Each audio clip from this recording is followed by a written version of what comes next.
طرف وحی بھیجی لنہلکن الظالمین، تم گھبرانا نہیں، ہم ظالموں کو ضرور ہلاک کر دیں گے.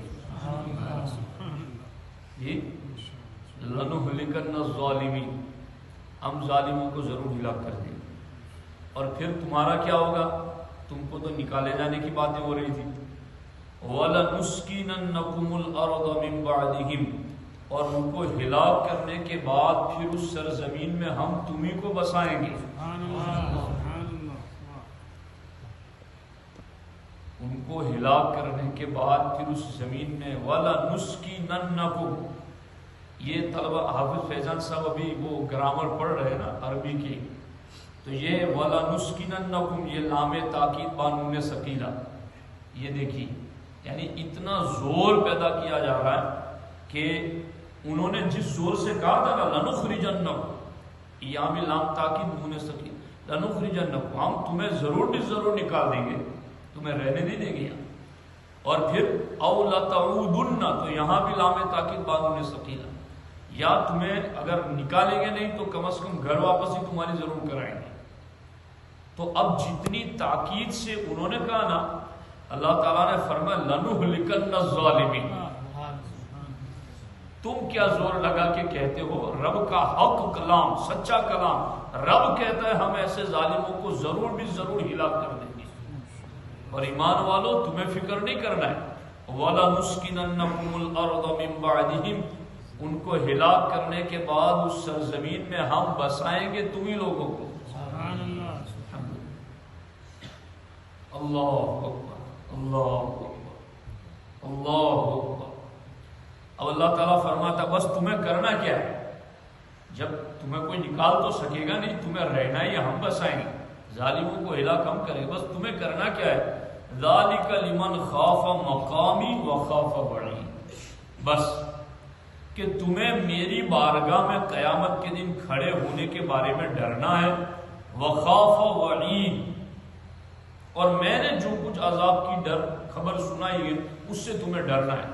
یعنی تم پکے مومن بن کے رہو، تم قیامت کے دن حساب کتاب کا تصور رکھ کے دنیا میں جیو، کچھ گناہ نہ کرو، بدعملی نہ کرو، خیانت نہ کرو. سمجھ آ رہی ہے؟ اگر تم ایسے رہو گے تو وہ جو تمہیں نکالنے کی بات کر رہے ہیں یا او لَتَعُودُنَّ فِي مِلَّتِنَا، یا تمہیں اپنی ملت میں واپس کھینچ لانے کی بات کر رہے ہیں، اللہ تعالیٰ فرماتا ہے لَنُہْلِكَنَّ الظَّالِمِينَ، ہم ہلاک کر دیں گے ایسے ظالم. وَلَنُسْكِنَنَّكُمُ الْأَرْضَ، اور ہم تمہیں کو زمین میں بسائیں گے. بس تمہیں کام یہ کرنا ہے کہ تمہیں ہمارے فرمان پر عمل کرنا ہے. جی اب اگلی آیت دیکھو، ابھی بات ختم نہیں ہوئی. وَاسْتَفْتَحُوا، اور اب صاحب انہوں نے فیصلہ مانگا. جی روزانہ سوشل میڈیا پر ہمیں فیصلہ چاہیے، ہمیں فیصلہ چاہیے، یہ باتیں کرتے ہیں. اللہ تعالیٰ فرماتا وَخَابَ كُلُّ جَبَّارٍ عَنِيدٍ، فیصلہ آیا تو ہر شرکش اور ہٹ دھرم نامراد ہو گیا. ہر ہٹ دھرم شرکش، دیکھو لفظ دیکھو، خواب کل جبار، شرکش، بدماش. اس لفظ میں آپ کو کوئی نظر آ رہا ہوگا کہ سب سے بڑا شرکش کون ہے؟ جی کل جبار عنید، عنید یہ مطلب مبالغے کا صیغہ ہے، سب سے بڑا ہٹ دھرم. جی تو دیکھیے قرآن کی آیتیں اور پھر حالات پر غور کیجیے. فیصلہ مانگا انہوں نے، جب فیصلہ چاہیے ہو، اللہ تعالیٰ نے کہا فیصلہ آ گیا اور ہر شرکش اور ہٹ دھرم نامراد ہو گیا. اور آگے کیا؟ یہاں تو وہ نامراد ہوا ہی ہوا. من ورائہ جہنم، اس کے بعد ان کو جہنم میں بھی ڈالا جائے. وَيُسْقَى مِن مَّاءٍ صَدِيدٍ، اور انہیں پیپ کا پانی پلایا جائے. پاپ جس کو کہتے ہیں پاک، حالانکہ ہماری گجراتی زبان بھی یہ مطلب ناپاک کا نام پاک رکھا ہے نا. جی خیر، تو یہ میں نے پڑھا تو میں نے سوچا کہ میں اپنے سامعین کو یہ قرآن کی یہ جو تعلیمات ہے نا، اب یہ میں نے 2 دن پہلے بھی کہا تھا کہ قرآن کے عجائبات قیامت تک ختم نہیں ہوگی. وہ 9/11 کا واقعہ ہوا تھا تو اس وقت بھی پوچھا گیا تھا علماء سے اس کا ذکر قرآن میں کہاں ہے. کا ذکر بھی ہمارے علماء نے دکھا. آپ کو پتہ نہیں ہوگا، میں بتا دیتا ہوں. آج درود شریف پڑھ لو. صلی اللہ تعالی علی محمد صلی اللہ تعالی علیہ وسلم. صلاۃ و سلام علیک یا حبیبی یا رسول اللہ. یہ 11ویں پارے میں وہ ہے نا، لا یزال بنیانهم الذی بنوا ریبۃ فی قلوبہم الا ان تقطع قلوبہم. یہ آیت یہ دیکھو، ایک مرتبہ اور شریف پڑھ رہے آپ لوگ. اللهم صل علی سیدنا مولانا محمد وآلہ وصحبہ وسلم. صلاۃ و سلام علیک یا رسول اللہ.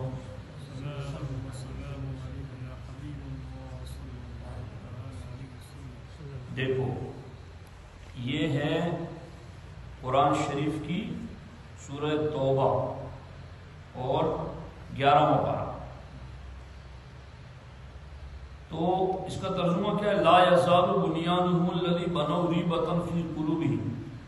اور وہ تعمیر جو تم نے بنائی، لا یزال بنیانهم الذی بنوا ریبۃ فی قلوبہم، کہ وہ عمارت جو تم نے بنائی تھی وہ ان کے دلوں میں ہمیشہ کھٹکتی رہے گی. الا تقطع قلوبہم، مگر یہ کہ ان کے دل ٹکڑے ٹکڑے ہو جائے. اور اللہ علم و حکمت والا ہے. تو یہ ہمارے علماء نے کہا کہ اس میں کئی باتیں تھیں. ایک 9/11 وہ کس سن میں ہوئی تھی؟ اب سب 2011 میں، 2001 میں، 2001 میں. اور وہ 110 منزلہ عمارت تھی، کچھ اس طرح کی بات تھی. تو یہ سورہ توبہ، یہ سورت نمبر جو ہے نا 9واں ہے، 9. تو سورہ توبہ میں سورت نمبر 9 میں یہ بات ہے، اس سے 9 کی طرف اشارہ. اور 11 پارہ نمبر 11 ہے، تو پارہ نمبر 11 کے اندر یہ بات آئی. اور وہ عمارت تھی 110 منزلہ، تو یہ آیت بھی ہے 110 نمبر. اور اس کا معنی بھی دیکھو، لا یزال بنیانهم الذی بنوا ریبۃ فی قلوبہم، کہ جو عمارت انہوں نے بنائی تھی وہ ان کے دلوں میں ہمیشہ کھٹکتی رہے گی، مگر یہ کہ ان کے دل ٹکڑے ٹکڑے ہو جائیں گے. یعنی جب وہ اس کو یاد کریں گے تب ان کے دل ٹکڑے ہوں گے. اب وہ کس سن میں، کس مہینے میں کیا ہوا، وہ سورت 9 نمبر سورت ہے، پارہ نمبر 11 ہے، منزل نمبر 2 ہے، اور آیت نمبر 110 ہے. اور اس کا ترجمہ بھی بالکل اسی پر دلالت کرتا ہے. تو یہ ہے قرآن کے معجزات، کہ زمانے گزر جائیں گے مگر قرآن کی جو مٹھاس ہے، لذت ہے، وہ ختم نہیں. ہر دور کی خبر قرآن میں موجود ہے. خیر، اب یہ ایک آیت ہے، اس کی مختصر تفسیر عرض کر دیتا ہوں. سورہ ابراہیم کی آیت نمبر 18. یثبت اللہ الذین آمنوا بالقول الثابت فی الحیاۃ الدنیا وفی الآخرہ. اور اللہ تبارک و تعالی ایمان والوں کو حق بات پر دنیا کی زندگی میں بھی ثابت رکھتا ہے اور آخرت کی زندگی میں بھی ثابت رکھتا ہے. اب یہ اس کا مطلب یہ ہے کہ جو ایمان پر آزمائشوں، مصیبتوں، تکلیفوں کے باوجود بھی ڈٹ کر اور جم کر رہتا ہے، تو دنیا کی زندگی کا مطلب یہ ہے کہ مرتے وقت بھی ہم اس کی زبان پر کلمہ جاری کرتے ہیں، اور قبر میں فرشتے سوالات کرتے ہیں تب بھی اس کی زبان پر حق جواب جاری کرتے ہیں. تو یہ چیز ہے. مگر اس کے لیے دنیا میں بھی حق پر ڈٹ کر رہنا چاہیے، تب جا کر کے وہاں حق کلمہ جاری ہوگا. اب یہاں اگر آدمی کبھی ادھر چلا گیا، کبھی ادھر چلا گیا، کبھی کسی عقیدے سے متاثر ہو گیا، کبھی کسی عقیدے سے متاثر ہو گیا، اور ڈاما ڈول بن کر کے رہا، مذبذبین بین ذالک لا الہ ہؤلاء ولا الہ ہؤلاء، تو پھر اس کو ثابت قدمی نہیں ملے گی وہاں. اس لیے ایمان اور عقیدے پر مضبوطی کے ساتھ قائم جو رہے گا، آخری وقت بھی اس کی زبان پر کلمہ جاری رہے گا، اور قبر میں اس کی زبان پر سوالات کے سچے جوابات جاری ہوں گے. اس سلسلے میں بس ایک بات عرض کر دیتا ہوں. یوں ایک واقعہ ہے لیکن بہت لمبا ہے اور اس میں وقت لگے گا. تو 5 حدیث پاک میں 5 ایسی قسمیں گنوائی گئی ہیں کہ جو عذاب قبر کی آزمائش سے محفوظ رہیں گے۔ وہ 5 لوگ کون؟ حضرت سلمان فارسی رضی اللہ تعالیٰ عنہ سے روایت ہے، ہمارے آقا علیہ السلام نے فرمایا کہ ایک دن اور ایک رات جو بندہ مسلمانوں کی سرحد کی حفاظت کرتا ہے یا ایک ماہ کے روزوں اور نماز، یہ یعنی ایک دن اور ایک رات مسلم ملک کی سرحد کی حفاظت کرتا ہے، تو یہ اس کے لیے ایک ماہ کے روزوں اور ایک ماہ کی نمازوں کے قیام سے افضل ہے۔ اور اگر وہ اسی حال میں فوت ہو گیا تو اس کا وہ عمل جاری رہے گا، اور جس عمل کو وہ کیا کرتا تھا اس کا رزق جاری رہے گا، اور قبر کے فتنوں سے محفوظ رہے گا۔ اسلامی سرحد کی حفاظت کی بڑی ہے، بہت فضیلت ہے۔ مشکا شریف میں پورا باب ہے اس کو کبھی توفیق دے تو پڑھیے۔ جو گھوڑا لے جا کر کے باندھے گا نا اسلامی سرحد کی حفاظت کے لیے، اس گھوڑے کی لید بھی نیکیوں کے پرڑے میں وزن کی جائے گی۔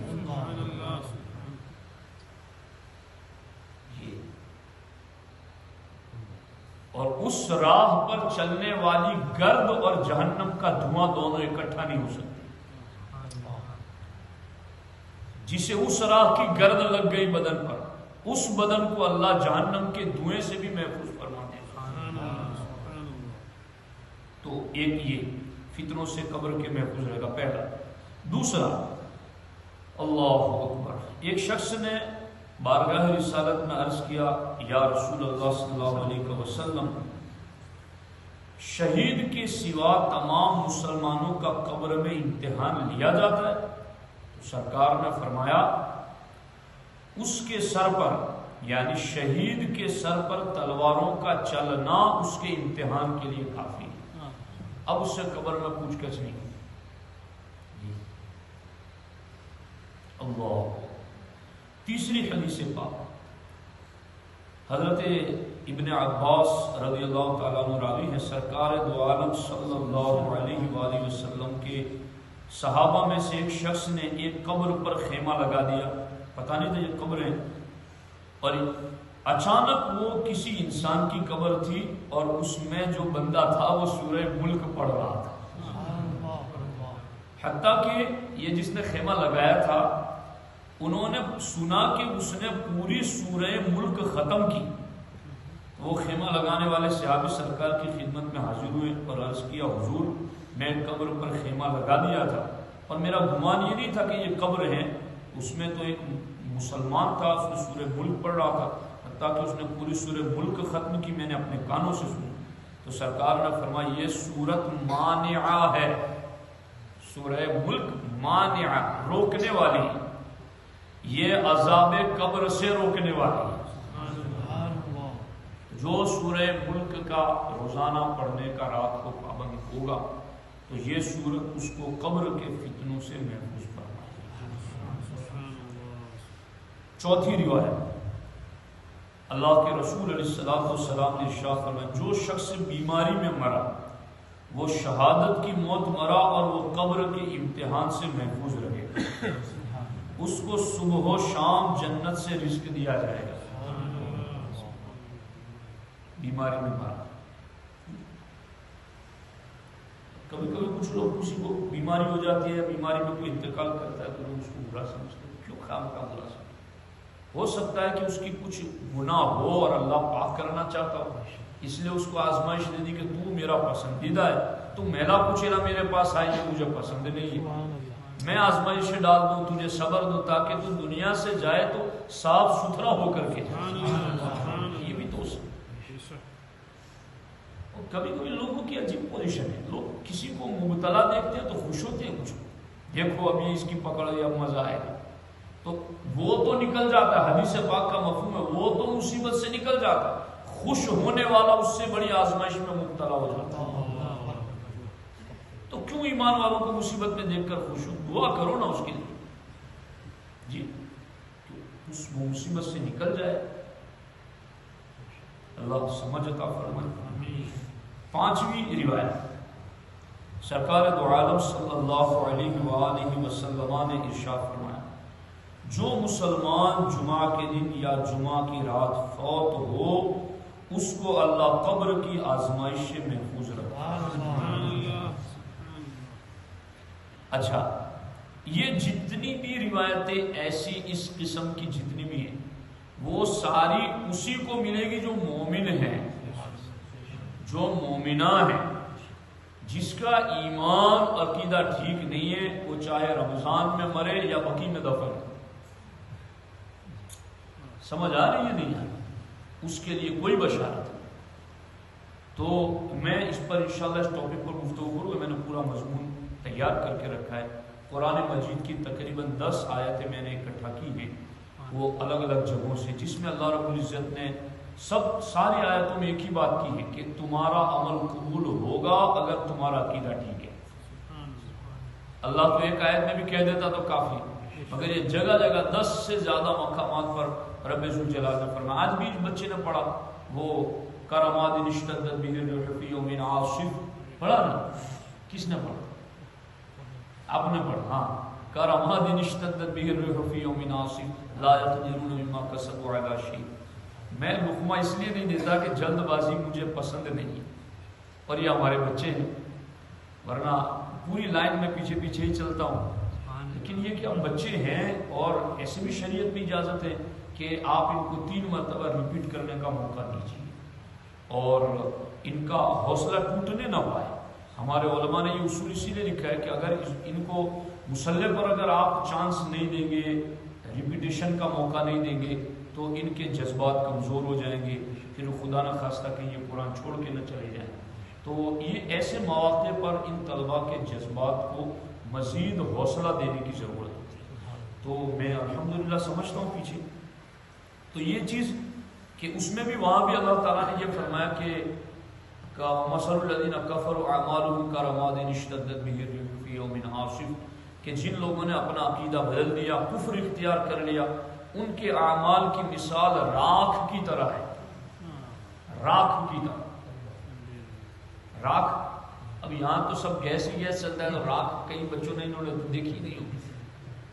وہ لکڑیاں جلائی جاتی تھی چولہے میں اور لکڑیاں جل جاتی تھی تو وہ جو راکھ رہتی تھی نا، ہاں، تو پھر اللہ تعالیٰ نے فرمایا کرماد اشتدت به الريح في يوم عاصف، وہ راکھ تو راکھی تھی، ایسے ہی اڑ جانے والی تھی، مگر اللہ تعالیٰ فرماتا ہے ایک طوفان والی ہوا آئی تو ساری راکھ ختم ہو گئی۔ بس بد عقیدوں کے عمل کی مثال ایسی ہے۔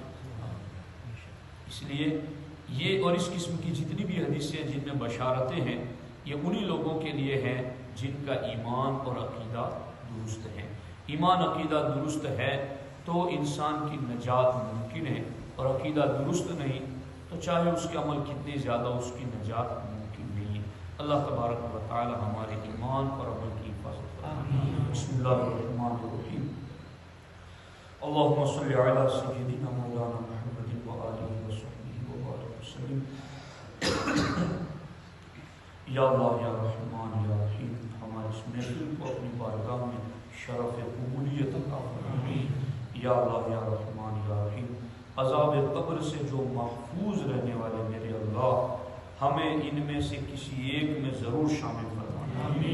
یا اللہ ہمیں، ہمارے دوستوں کو، ہمارے ساتھیوں کو، دین کے کام میں ہمارے مددگاروں کو، سب کو اس عظیم نعمت سے بہرور فرما۔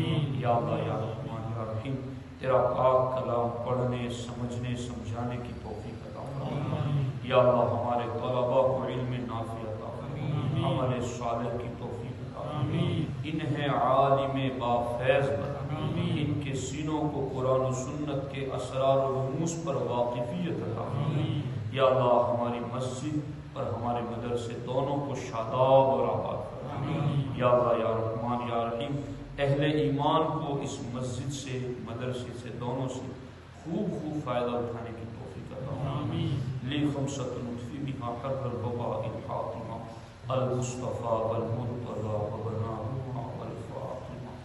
ان اللہ وملائکته یصلون علی النبی یا ایها الذین آمنوا صلوا علیہ وسلموا تسلیما۔ اللهم صل علی سیدنا محمد وآلہ وصحبہ وسلم۔ وفوض امری الی اللہ العباد وصلی اللہ تعالی علی خیر خلقہ وعلی آلہ